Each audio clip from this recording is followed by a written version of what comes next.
kepada orang kafir, dan kamu melihat orang kafir ini adalah orang yang tidak beriman kepada Allah, jangan terburu-buru kamu menghukum kepada dia itu adalah lebih hina daripada kamu, karena kamu tidak tahu apakah penghujung kamu dan apa penghujung dia. Kalau penghujung dia itu baik, bukankah dalam hadis diceritakan tentang orang yang membunuh 99 orang, digenapkan menjadi 100 orang, lalu akhirnya bertaubat kepada Allah dan diterima taubatnya walaupun belum sedikit amal yang dilakukan oleh orang tersebut, Allah terima dan masukkan syurga oleh Allah sebelum beramal apapun juga, baru niat, baru azam, baru kekuatan nak bertaubat.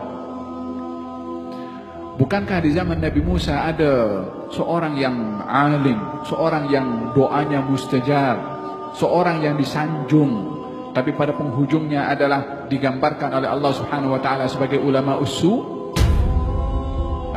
Sebenarnya As bin Ba'ura orangnya saleh, zahirnya penghujungnya adalah nasibnya tidak baik, wal iyadu billah. Idzan kalau melihat orang kafir, jangan terburu-buru menilai kita lebih baik daripada dia sebelum penghujung yang menentukan. Saya tak tahu penghujung saya apa dan penghujung dia apa. Memang kita adalah membenci kepada kekufurannya, tapi bukan kepada individunya. Karena individunya kita tak tahu penghujung nasib orang itu macam mana.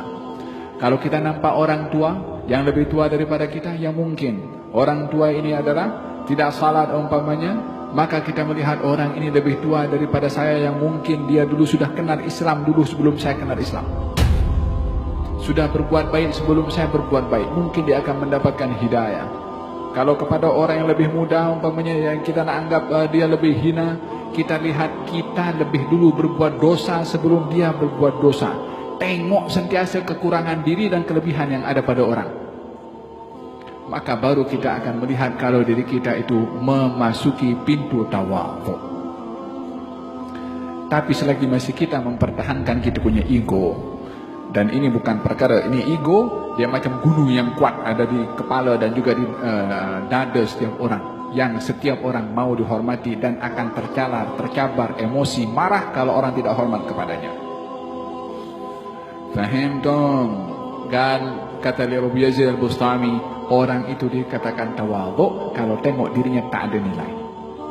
Lepas itu bukan hanya itu saja, adalah melihat dirinya lebih hina, lebih rendah berbandingkan kepada orang lain. Kata baginda Rasulullah ketika mengajarkan tentang tawadhu, rubba ash'ath aghbar madfu' bil abwab law aqsam 'ala Allah la abarrah. Mungkin saja kamu tengok orang itu kusut masai, rambutnya entah macam mana, tapi kalau dia berdoa kepada Allah, doanya dikabulkan oleh Allah. Orang yang mungkin tidak kusut masai, pakaiannya rapi, mungkin pun pakai selendang juga, mungkin pakai serban juga, mungkin pakai kopiah juga, belum tentu itu adalah satu nilai kualiti di sisi Allah Subhanahu wa taala. Kenapa kita pula nak menghukum orang daripada segi zahirnya, pakaiannya? Mula bila Nabi mengajar kita menilai orang daripada segi pakaian?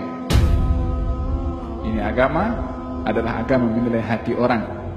Yang dinilai oleh Allah adalah hati orang, dan kita adalah berkonsepkan kepada agama ini tersebut tidak berhak menilai kedudukan seseorang daripada apa yang kita nampak.